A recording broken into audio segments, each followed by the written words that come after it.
Welcome to the Fat Monk Podcast. Tales of meeting an unorthodox Taoist and his friends amongst the mountains and waters of China. Written by Xiaoyao and read by Nick Dent.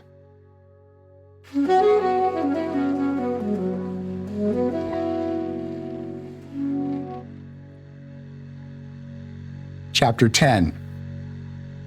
The Tao of Cultivation. I looked toward the door and stared in shock. It was Cook. He stood just inside the door, looking straight ahead, and in his hands were two huge knives, shiny meat choppers. His eyes scanned the room before they locked onto us. He took a step forward. The Taoist was on his feet. He said, with a strange inflection in his voice, "Cook, you're back." Cook continued his silent steps toward us, raising the choppers as he came. The Taoist advanced to meet him. I rose, pushing my seat backwards, trying to put distance between myself and the two of them. They embraced. The fat monk patting Cook on the back, Cook holding the choppers awkwardly away from the monk. They parted. "It's been a long time. Where did you go?" "The abbot wanted me to refurbish the kitchen. No expense spared. I went all over the country. Check these out," the cook said, holding out the choppers. "That's what I wanted to show you. Best brand of Wenwu Dao around. They'll last for generations." "Wenwu Dao?" I asked, recovering from my fright. "What does that mean?" They both laughed. Wen is cultured, Wu is martial, but in a knife, Wen means for vegetables while Wu means for meat. Though Wen Dao is for chopping vegetables and is somewhat lighter, a Wu Dao is a cleaver and is heavier for chopping through bones, and a Wen Wu Dao is sort of in the middle, usable for both. Cook looked at me and broke out in a big smile. "The other reason I came over now is that the abbot says Xiaoyao has been freeloading long enough. It's time he put in a bit of labor around here." The fat monk laughed. "I told the abbot this one wasn't going away anytime soon." Cook nodded. "I'm supposed to assign him some work involved with the kitchen. He can come back here during his off time." The fat monk lost no time in shooing me out the door. If I didn't know better, I might have imagined he was happy to get rid of me. With these thoughts running around my head, I followed Cook through the compound toward the kitchen. But we didn't stop at the kitchen. We kept going, passing a series of narrow passageways open to the sky between the buildings that housed the rooms each of the monk had for sleeping and keeping their few possessions. Thin mats of bamboo hung in front of most of the rooms, acting as permeable screens. Clotheslines held newly washed tunics. Buckets stood by outdoor water faucets, which had concrete catch drains spread below them. And all over was the drift of the snow-like pollen of the willows and poplars that characterize springtime in this part of China. We went out through a small circular door in the outer wall, which led us to the fields where the vegetables were grown. These were terraced sections of the hill behind the monastery, now mostly well dug and cultivated for the early spring planting. Just outside the door, Cook pointed to several thick wooden handles protruding upward from a bucket. I lifted one out. It was a large mattock, its heavy iron head dripping oil. I shook the oil off, put the shaft on my shoulder, and followed Cook up the uneven and narrow path between two terraces to arrive at a field. The stubble and ruin of the previous season still peppered its decrepit furrows. "There you go," said Cook. "See you later." The ground was hard, but as my muscles loosened up, I began to enjoy the physical effort. Each furrow was about 25 paces long, the field holding at least 20 furrows. Halfway through the second furrow, I stopped for a break. The combination of the gentle late-morning sun, the smell of the newly turned earth, and the light breeze made the exercise delightful. Further up the hill, the uncleared vegetation was thick and green. Turning my head the other way, I could see directly into the second-story rooms in the rear hall of the monastery. With a shock, I realized someone was standing just inside the windows of one of those rooms, looking at me, a small figure. It was the abbot. I remembered then the visit to his rooms. I had noticed through his window these very fields. Was that why he had me working here? I waved awkwardly. The abbot did not respond, but turned away from the window and disappeared into the shadows, concealing the rest of the room. I lifted the mattock and resumed my hoeing, the feeling of supervision reducing the pure enjoyment of the work, but I made it through the next 3 furrows without stopping. The cry of a bird made me look up. At the bottom of the hill, close to the round door in the wall, stood Shijie, the fat monk's old friend, and Xiao Jing, her student. The younger woman stood with her fists on her hips, looking up at me, shaking her head. She leaned over and said something to Shijie, who nodded, turned, and went back through the round door. Xiao Jing made her way up the narrow path to where I stood with my mattock. "Is your arthritis playing up?" she said by way of greeting. I reddened. So that's how it was going to be. "Can you do better?" I said, pointing to the proud evidence of 4.5 well-hoed furrows.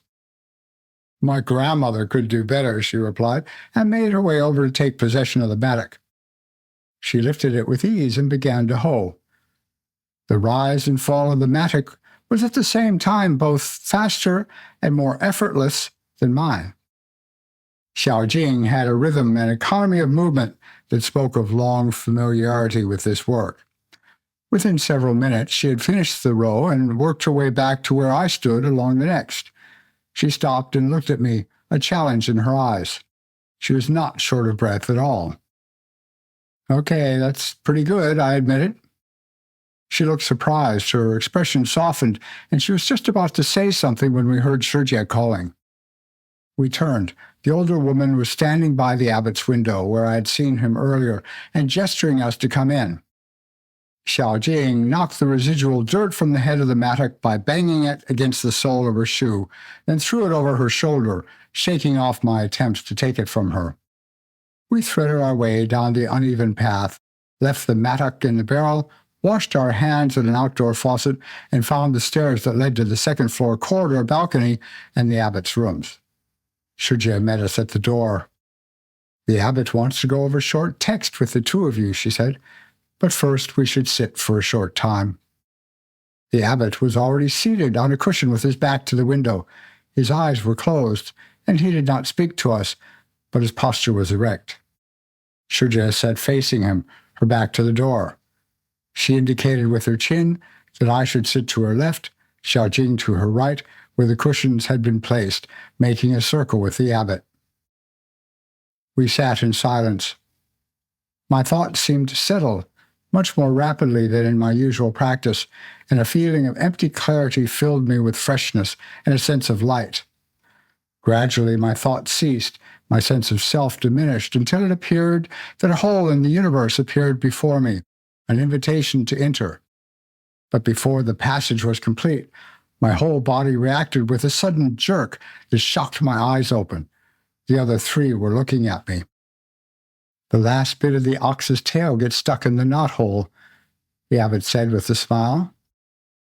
"One must continue to clarify the self until no impediment remains, and then one can just let go and take that step off the 100-foot flagpole, as our Chan brothers say." He nodded. "But that takes time and skill, which is why I asked for you both to be here."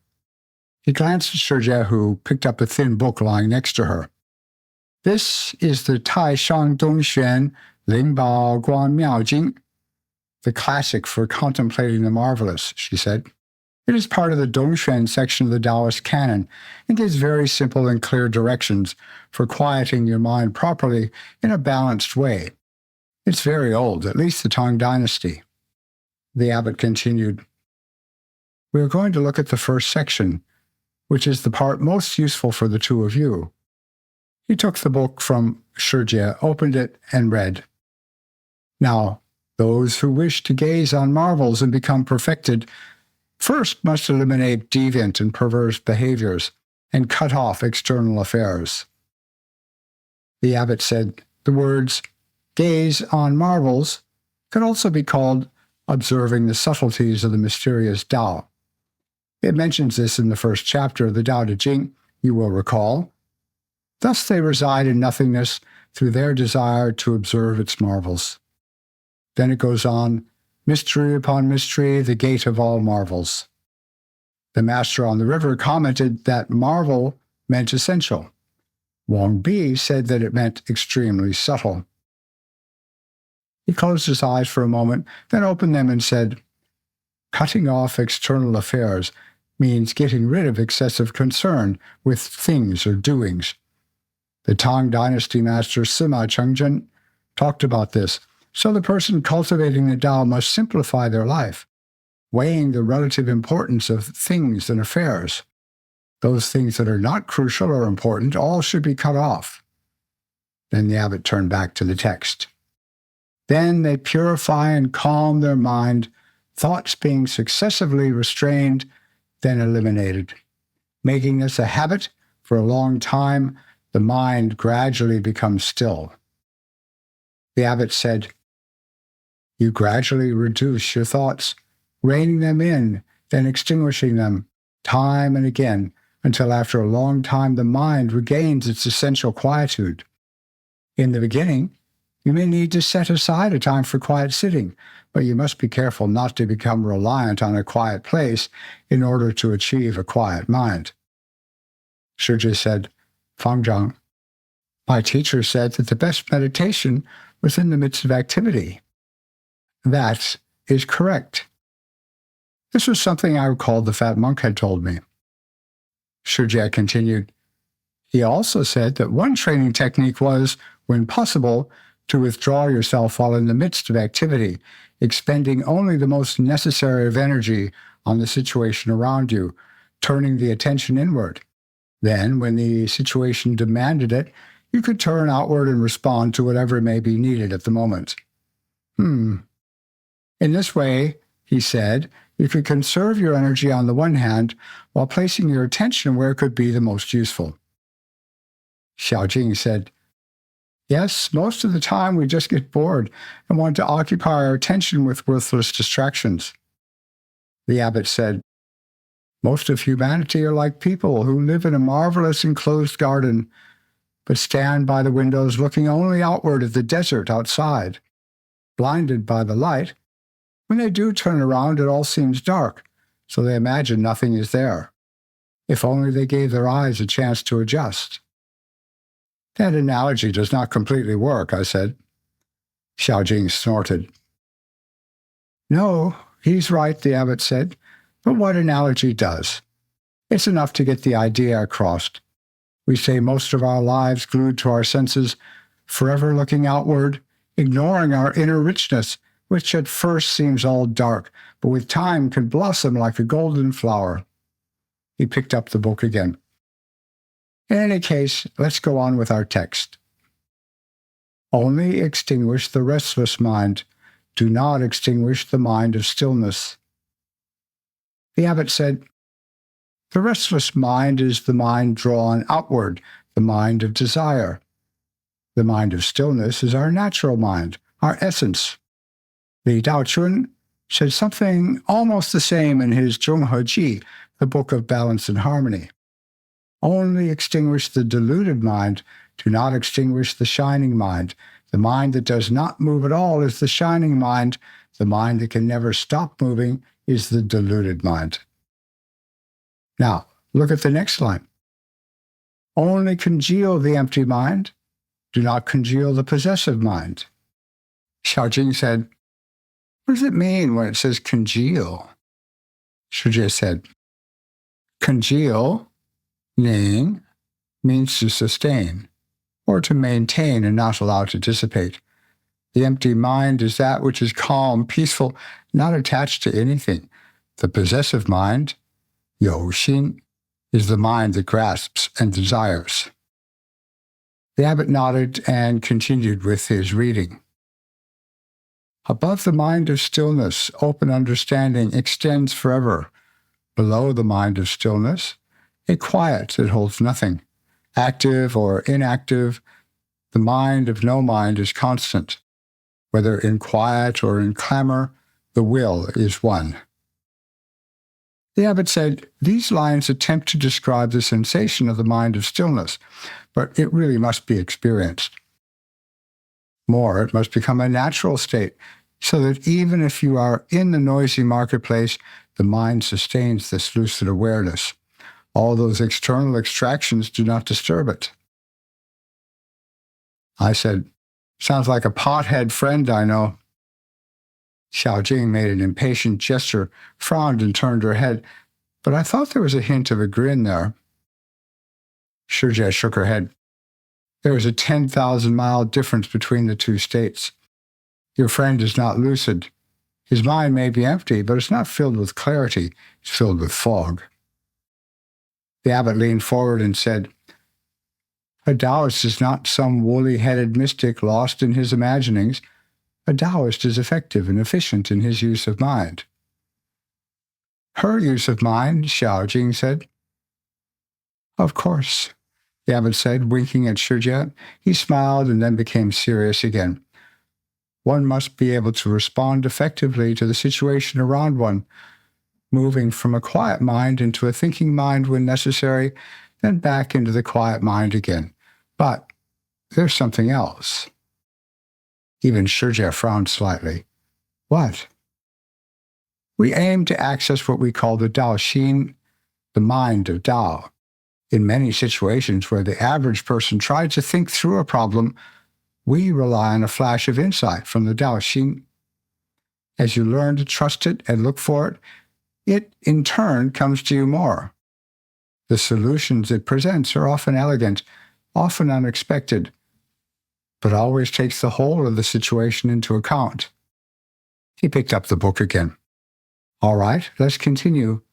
Pay attention here. This is crucial. Tie up the mind too tightly, though, and it will certainly result in sickness, expressed as mania or idiocy. Those are the symptoms." Now remember that the abbot said this is a Tang dynasty text. The dangers in meditation have been recognized for a long time. The signs and symptoms are known. The cause is also clear. But people no longer look to the past for guidance. They act as if they are the first to discover anything, and so they rush off into all sorts of practices and techniques and end up deranged. The abbot shook his head. "I knew people like this. I thought the problems were usually temporary, but quite disturbing. Worse, there are so-called teachers who specialized in promoting exactly this sort of extreme technique. Apparently, they thought the more intense the experience, the more spiritual that made it." I said all this to the abbot. He nodded. "Yes, it's like someone who sticks their finger into a light socket just for the intense experience. In fact, there are much more sophisticated ways of utilizing that energy, providing illumination, radio, TV, and so on. It's the same in our field. You can certainly short yourself out, but that can also fuse your circuit, so to speak, and block the more subtle and sophisticated applications for a while, or sometimes forever." I asked, "Doesn't this ever happen in the monastery or in an organized circle?" I looked at Shijie. She replied, "First, we provide the information. Second, we monitor and give feedback. These are the advantages of learning in a group under competent guidance. But of course there are many solitary wayfarers. It is up to them to read widely and associate as much as possible with friends of some accomplishment." Xiao Jing said, "What can you do when someone is afflicted like this?" The abbot said, "It depends upon the person and the situation. If an expert is available, let them deal with it. In general terms, though, grounding is the most important element. Get them back in touch with their body. In an acute situation, a bucket of cold water may be just the thing to do that." Xiao Jing looked puzzled. "A bucket of cold water? Or a river, or a lake. Toss them in. Just make sure they don't drown." "Oh. Otherwise, postures to keep the whole body close to the ground can be practiced. Gardening is excellent. Getting the hands dirty. Walking barefoot, that sort of thing." The emphasis on work in the monastery gardens suddenly took on new meaning for me. Getting back to the sentence, though, just be aware that we advocate a gradual approach, the abbot said. Greedily grabbing for sudden enlightenment always leads to trouble. The Tang dynasty book called Qian Yinzi, the master of heavenly seclusion, says, in the I Ching, there's a hexagram called gradual. Lao Tzu has the gate of marvels. People who refine themselves to become real and reach their essence should not aim for sudden enlightenment, but rather must aim for gradual progress. Practice calmly. But I've heard many stories of people becoming suddenly enlightened, I said. They're walking along and stub their toe on a rock or something, and bang, they're enlightened. Shijie smiled. But you'll notice that this never happens unless the person has put in years of calm, gentle, and gradual work beforehand. The gradual practice sets the stage, so to speak, in order that you may be able to respond well when the moment of sudden enlightenment arrives. The abbot nodded, then pointed at the book. If the mind is not moving, one should let it alone. Let it always regulate itself. Don't block it up by knotting. The abbot said, you don't want to kill the effective essence of mind by enforcing a quiet that is dead, like a piece of wood or stone. If it's already quiet, gently let it go enough to be able to respond to change, to differentiate good from bad. Shijie continued, it's a fine balance between extinguishing the restless mind, but still giving the quiet mind the freedom to move within its own realm. Sima Changzhen said, if you extinguish each and every stirring of mind without distinguishing the right mind from the wrong mind, you cut off every means of knowing and enter a state of blind immovability. The abbot recited, in the midst of clamor, you do not abhor it. Involved in matters, you are not concerned. This is true quiet. But do not seek quiet just so that you can be involved in matters without concern. Xiao Jing said, why not? Isn't it a good thing to be able to deal with things calmly? Shijie smiled and said, yes, but it's a woeful waste of your possibilities. The potential inner development of humanity is almost limitless. Using these techniques just to keep your cool is like designing a spaceship to go do your shopping. The abbot said, it also has to do with the importance of intention. The fat monk had discussed this with me. What you aim at is basically where you will end up, I said. Yes, that's a simple way to put it, and reasonably accurate. He looked down at the book again. Not much more now. Long-term quiet will stabilize the spirit, and the heavenly radiance will shine forth of itself. The abbot pointed at the book. The term heavenly radiance was explained by Cheng Xuanying. The body is the residence of the spirit, and is used by the elect as a container for their Dao De, their Dao power. When that chamber of power is peaceful and stabilized through calm, it develops a shining substance of mind, which originates from a radiant wisdom that is of itself. Our text says, do not arouse an agitated desire for progress. This would go against nature. Shijie said, Lao Tzu said that Tao imitates nature. So should you. Gently simplify your life. Reorder your priorities. Look within. Turn the light around and let the natural process of clarification of yourself occur without trying to force it. The abbot recited, in the midst of the realm of stillness, observe nothing to be obtained. If you do see something to grasp, then the false will disturb the real. He looked up. If you are anxious to become enlightened, this is often a sign that the ego has become involved, and the fruits of your efforts are being swallowed up by your ego. That was the meaning of the line before, do not arouse an agitated desire for progress. This would go against nature. This line, though, shows another indication, that you may approach stillness with the wrong attitude. What attitude? Xiao Jing said. An attitude of greed. you are going to get something. Wisdom, reputation for cleverness, whatever, from this process. And it often happens. What happens, I said. Do you mean that they do get wisdom, reputation, and so on? Shijie nodded and took over. Yes, people find that they can solve all sorts of problems, come up with all sorts of insights. Then they get excited, and it all fades away. This is called accepting the first fruits. What you should do is be restrained, allow it to mature. Don't take advantage. The abbot interrupted. Sima Changzhen spoke directly to this in his Zuo Wang Lun. He said, once insight has emerged, treasure it. It is not that producing insight is difficult.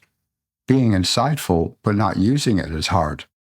Since ancient times, there have been many people who have forgotten their bodies, but few who have forgotten their reputations. Being insightful but not using it is forgetting repute. Few in the world can attain this, so it is considered difficult. Then he lifted the book, and here is the last line. Practice this for a long time, and you will obtain the Tao naturally. He let the book in his hands drop down to touch the floor and looked out of the window at the field. After a long moment, he turned back to us. It's not how much effort you use, he said, looking at me, and shifted his gaze to Xiao Jing. And it's not how fast you are. It's in the quality of your presence. You must practice being present. There are ways to help train this. He stood up to put the book away and gestured at Shijie. She said, one way is to take the load off your eyes by using your ears. Our predominant sense organ is the eyes, but the end result is that our eyes use us rather than the other way around.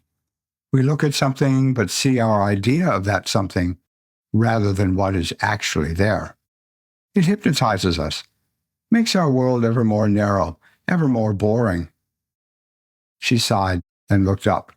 But we can free the eyes for gazing inward by taking some time and using our ears in preference to the eyes in some situations.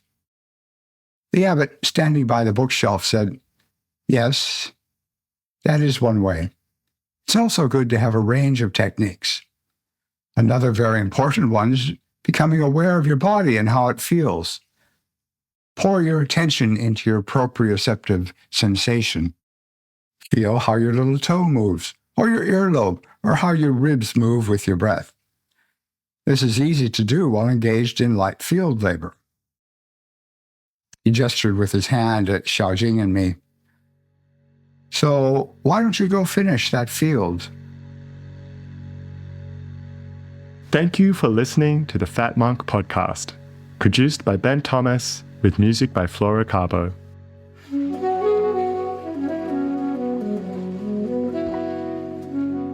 Please like and subscribe and go to the show notes for links and further content. If you'd like to become a material supporter of the podcast, click on the coffee button at the bottom of the show notes.